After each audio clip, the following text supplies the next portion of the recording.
was 2027. Advances in biotechnology were helping people improve their physical and mental abilities to an amazing degree. Provided, of course, they had enough money. A new breed of people was among. Should have taken longer, but 6 months into my recovery, Sarif Industries was attacked again. This time, by a radical group of pro-human purists. Violent, militant, and fanatically opposed to human augmentation. They claimed to be members of Humanity Front, a non-profit organization that wanted the UN to limit biotechnology research.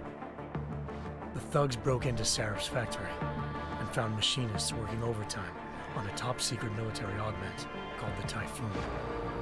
Sarif sent me to retrieve it, and when I did, I found one of the so-called purists next to it, wired with cerebral implants, trying to download its classified specs. Obviously, something more was going on. The Aug killed himself before I could question him. Sarif ordered me to dig deeper, so with the help of Frank Pritchard, Sarif's head of cybersecurity, I did. Turns out a second hacker had been controlling the Aug's actions from somewhere off-site. Pritchard and I tracked his signal to a secret FEMA internment camp in Detroit. The Black Op mercenaries were there. The same mercs who'd left me for dead 6 months before. Figured they'd try again when they saw me. It wasn't so easy for them this time. I took out the tank named Barrett, even got him to give me a new lead. A penthouse apartment in China. Of course, we both knew it would be a trap in the end.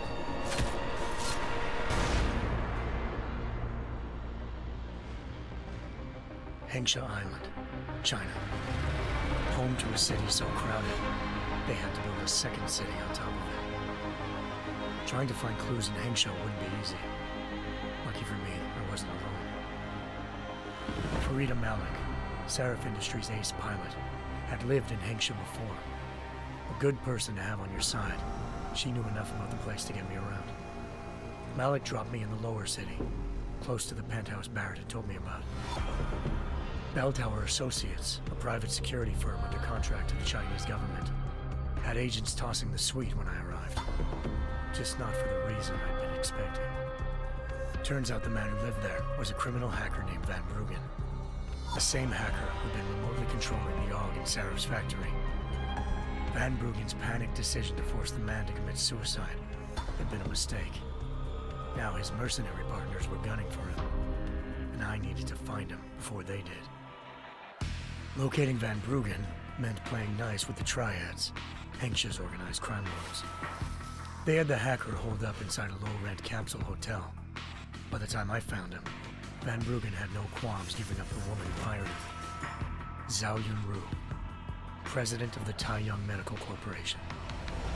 According to Van Bruggen, Zhao wanted to monopolize the augmentation industry and had hired Black Op mercenaries to destabilize her competition. Sarif Industries was at the top of her list. To prove this, I needed to get inside TYM and grab a surveillance hologram off a server. I suspected Van Bruggen was hiding something when he told me this, but nothing could have prepared me for what I saw. Megan wasn't dead. She and her 4 best researchers had been kidnapped, spirited away somewhere while their kidnappers made it look like they were dead. Desperate to learn more, I confronted Zhao in her penthouse. She claimed to be a pawn in a bigger plan, and hinted at a group so powerful it controlled global interests at a whim. Then she slipped into a panic room and hit the alarm, forcing me to make a very quick exit. I figured Zhao was lying, but part of her confession made sense. David Sarif had been worried about his people. So worried, he'd required all of them to have subdermal locator devices surgically implanted. The GPOs would have been broadcasting the day of the attack. But Zhao said a single call to Picus, the world's leader in global 24-hour satellite news, had turned those signals off. I needed to fly to Picus headquarters in Montreal if I wanted to learn more.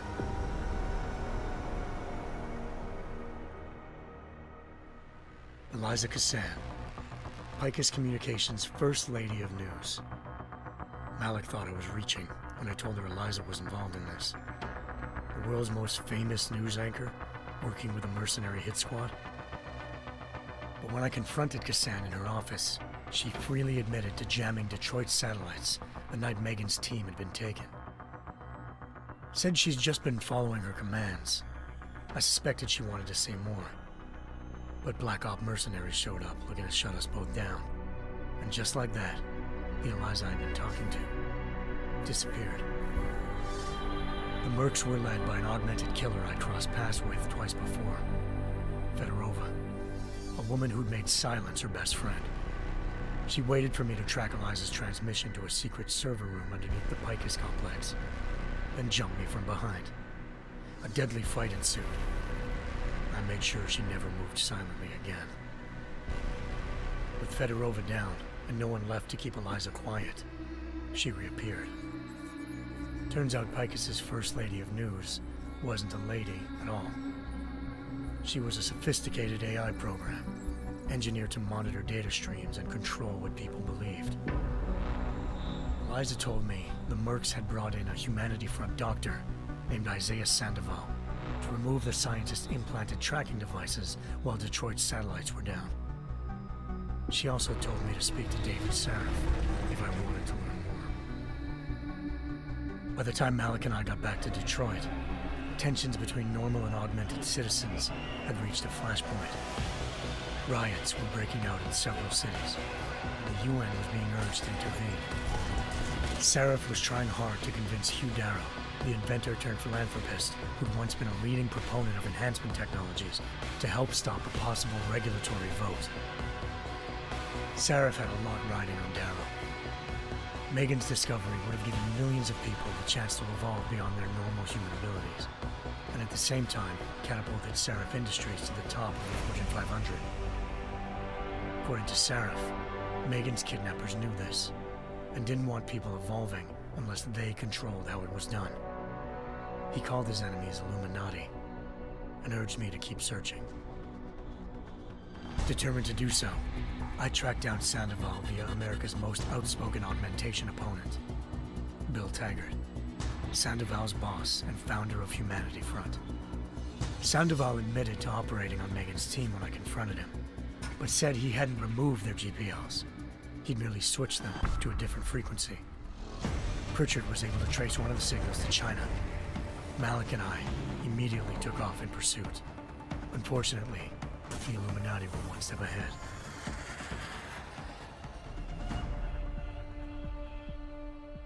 Ambushed. Shot out of the sky by Bell Tower Associates, seconds after entering Hengsha's airspace. Malik's piloting skills saved me. After a tense and bitter struggle, I escaped into Lower Hengsha. The tracking signal I was following led straight to the Triads, or more specifically, to the augmented arm of Tong Si-hung, leader of a gang of augmentation harvesters. Tong said they'd taken the arm off a corpse, which Bell Tower had left at their door, meaning at least one of Sarif's scientists was dead. Maybe not the rest of them, though. Tong pointed me to a port used for human trafficking and helped me slip aboard a Bell Tower ship. It was sailing to Rifleman Bank Station, a military base in the South China Sea. Bell Tower was holding kidnapped civilians as prisoners there, and using them to perfect the Hyron Project, a human-computer interface that left most of its test subjects dead. My search for Megan would have ended then, if not for a mysterious ally named Quinn. In exchange for my help exposing Bell Tower, he slipped me aboard a second ship headed to Singapore, and an Illuminati-run biotech facility called Omega Ranch. 3 of Sarif's scientists were there, forced by their captors to create a technology capable of remotely shutting down augmented abilities. Thanks to an emergency recall notice issued by the World Health Organization, millions of people all over the world already had the biochip installed. With the help of the scientists, I tracked Megan to a private section of the ranch. There, I ran into Yaron Namir, the walking tank who'd put a bullet in my brain the first time we met. He'd teamed up with Zhao and was hoping to catch me off guard. After a little push didn't work. I found Megan in a suite belonging to Hugh Darrow, the billionaire philanthropist who'd Sarif had called on for help. Darrow had convinced her to go along with the biochip plan by promising to sabotage the tech. As she was explaining this, Darrow appeared in a global broadcast, telling the world that augmentations would be the death of mankind. Then he activated the biochips to prove his point. All over the world, augmented people flew into a killing frenzy. Darrow had betrayed everyone, and it was up to me to set things right. To do it, I had to reach Panchaea, a massive installation in the Arctic Ocean. As I raced through corridors built by an all-augmented workforce, I saw death and destruction firsthand.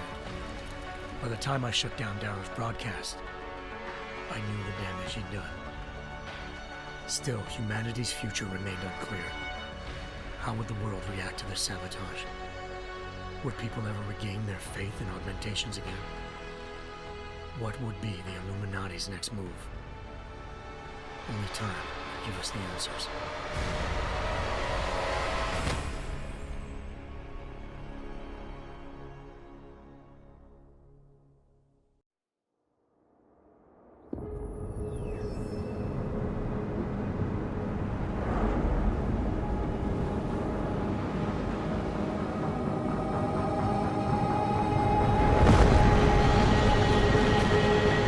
I once thought I could save the world. Now look at it.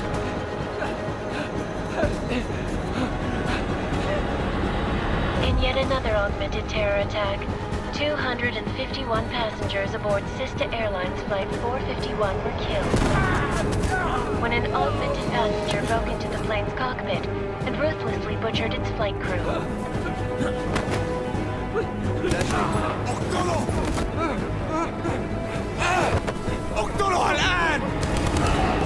Details recovered from the black box recorder suggest that the man may have been suffering flashbacks to the AUG incident.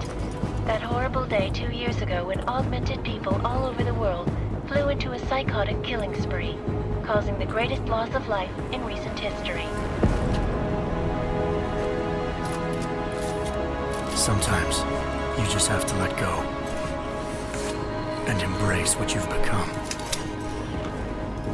Not gonna go all wonky on us now, Hansa, are you? Well, if I do, McCready, I guarantee you'll never see it coming. Agent Jensen, am I gonna have a problem with you? No, sir. No reason to assume you would. Good, because you are the only augmented operative on this team, and I intend to make good use of you. Listen up, all of you. We got a sandstorm barreling down our arse and we can't afford to make mistakes. We're going after this man, an arms dealer named Shepard. He's ex-Bell Tower, one of the Special Forces commanders who disappeared during the incident. And he's come out of hiding. That cannot be good. It's not. He's selling weapons and military-grade augments to terrorists. This is Aran Singh, the undercover agent who lured Shepard out of his hole. Best you see Interpol's got. But 3 years he's worked hard to get in tight with the Jinn, an Iraqi smuggling cartel that's infected the Eastern Hemisphere like a plague. Last week, our arms dealer sent a message to the Jinn, offering to sell them a shitload of black market merchandise dirt cheap. They told Singh to handle the buy. They're not gonna like it when Interpol disrupts their party. Is Singh's cover really that good? It is right now. We need to keep it that way. This is where the deal's